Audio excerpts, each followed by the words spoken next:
Illuminationism is a doctrine according to which the process of human thought needs to be aided by divine grace. It is the oldest and most influential alternative to naturalism in the theory of mind and epistemology. It was an important feature of ancient Greek philosophy, Neoplatonism, medieval philosophy, and in particular, the Illuminationist school of Islamic philosophy. Early history. Socrates says in the Apology that he had a divine or spiritual sign that began when he was a child. It was a voice that turned him away from something he was about to do, although it never encouraged him to do anything. Apuleius later suggested the voice was of a friendly demon and that Socrates deserved this help as he was the most perfect of human beings. The early Christian philosopher Augustine also emphasized the role of divine illumination in our thought, saying that the mind needs to be enlightened by light from outside itself, so that it can participate in truth,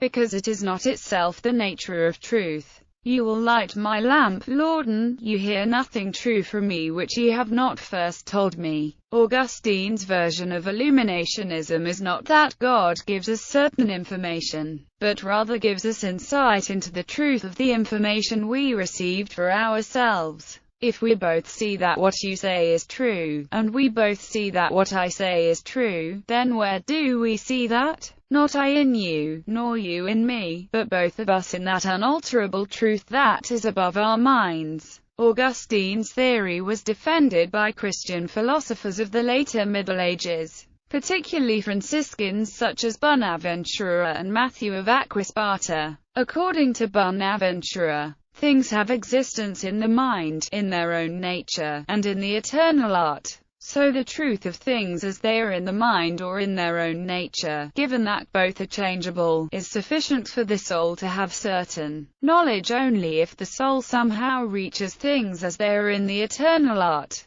The doctrine was criticized by John Petcham and Roger Marston, and in particular by Thomas Aquinas, who denied that in this life we have divine ideas as an object of thought, and that divine illumination is sufficient on its own, without the senses. Aquinas also denied that there is a special continuing divine influence on human thought.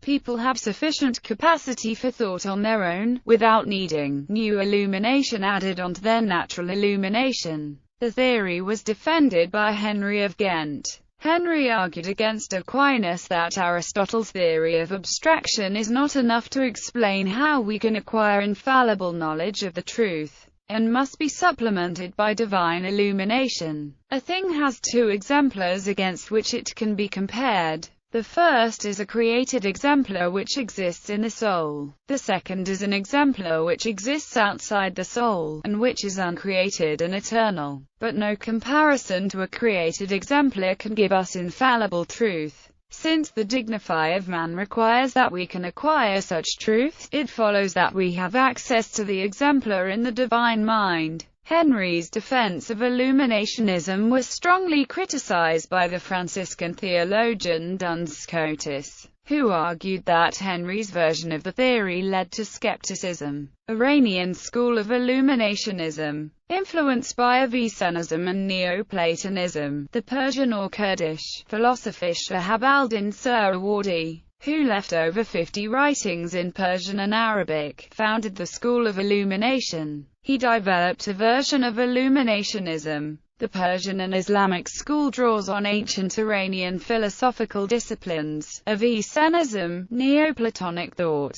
and the original ideas of Suhrawardi. In his philosophy of illumination, Suhrawardi argued that light operates at all levels and hierarchies of reality. Light produces immaterial and substantial lights, including immaterial intellects, human and animal souls, and even dusky substances, such as bodies. Suhrawardi's metaphysics is based on two principles. The first is a form of the principle of sufficient reason. The second principle is Aristotle's principle that an actual infinity is impossible. None of Suhrawardi's works were translated into Latin, and so he remained unknown in the Latin West, although his work continued to be studied in the Islamic East. According to Hosen, Sahrawardi was unknown to the West until he was translated to Western languages by contemporary thinkers such as Henry Corbin, and remains largely unknown even in countries within the Islamic world.